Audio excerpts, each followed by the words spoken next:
If you follow me and you follow my stuff, you know that I am a hardcore minimalist. I have under 150 things that I own, and I highly recommend you do the same. I would recommend you check out my articles, how to become a hardcore minimalist. You can see the video, the audio on that as well, and on how to organize your life. I use the Wunderlist task app for that. And in the 3 articles that you can find on my site under lifestyle, I will show you how to organize your place, organize your life, and become a hardcore minimalist. That's it. You only need to read 3. You only need to listen to 3 of these videos. You can have this shit handled for the rest of your life. And this works anywhere in the world for any type of lifestyle in the world. I did this originally when I was in Toronto. I got my stuff to 150 things. And it made a massive difference in the quality of my life because my things don't own me anymore. And I can pick up and literally move anywhere I want in the world anytime. I moved from Toronto to Thailand last year. I put all my stuff in one big suitcase, rolled it up, on wheels, rolled it to the airport. That was it. I can do that again right now. I can go live anywhere in the world right now. And that is an amazing sense of power to have at your fingertips. It is also incredibly easy to manage having that little amount of stuff. So it makes organizing your place incredibly easy, assuming you follow the 4 things that I'm going to break down for you today. So basically the way this works is if you're the average guy, your place is a mess, okay? If you're below average, it's a hellhole, like my place was when I was 20. When I was 19, 20, I was living away from home for the first time in my life. I was at university. I was smoking weed all the time, eating a horrible diet, and my place looked like a prison. My room had clothes everywhere, had dirty dishes from last week, roaches, like blunt roaches everywhere. Absolutely disgusting. And after like a year, maybe a year and a half of living like that, I got home one day and I was so disgusted with myself. I vowed never, ever, ever again will I live like that. And that was the start of my, not just organizational journey, that was the start of my hardcore personal development journey.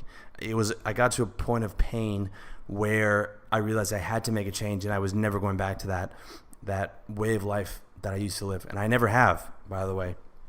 I've been organized since.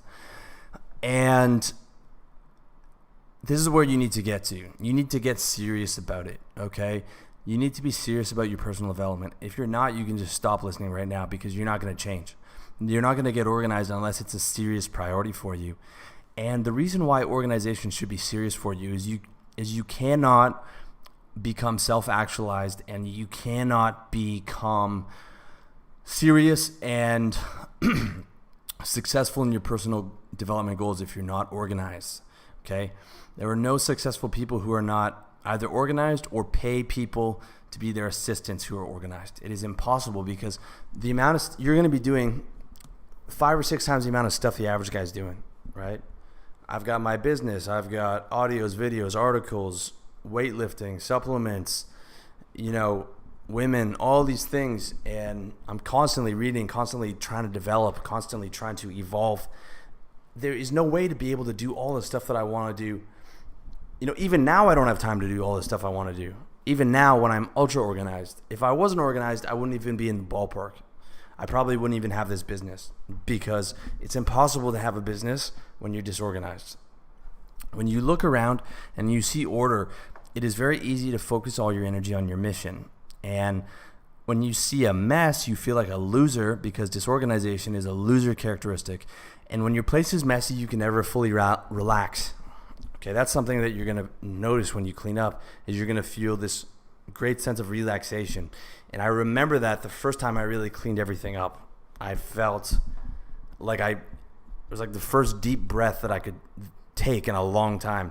You're not even going to realize this now because subconsciously you're always going to be a little bit irritated and not relaxed because your place is messy. You don't realize that right now because that's just a part of your baseline level of reality.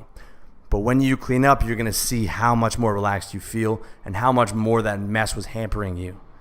For me, now if my place is even a little bit messy, if a couple things are out of order, I put those away before I do any work because I can't fully relax with that like that. Okay? And this is not to get to the point of OCD, okay? It's not to get to the point of, every piece of dust is gone and everything is arranged in the perfect proper, it's to become ultra efficient, ultra organized, but not to kill yourself worrying about things, right? If I have a girl over or whatever, I'm not going to be cleaning up as she moves something. I'm not going to be putting everything back. I'll leave my shoes out. But then when she goes home, I'll clean up, right? So it's not about making yourself crazy. It's about adding value to your life, and this adds massive value. But don't take my word for it. I want you to do it and notice the difference. And I promise you with 100% certainty, you'll notice a massive difference, and you'll never want to live a messy way again.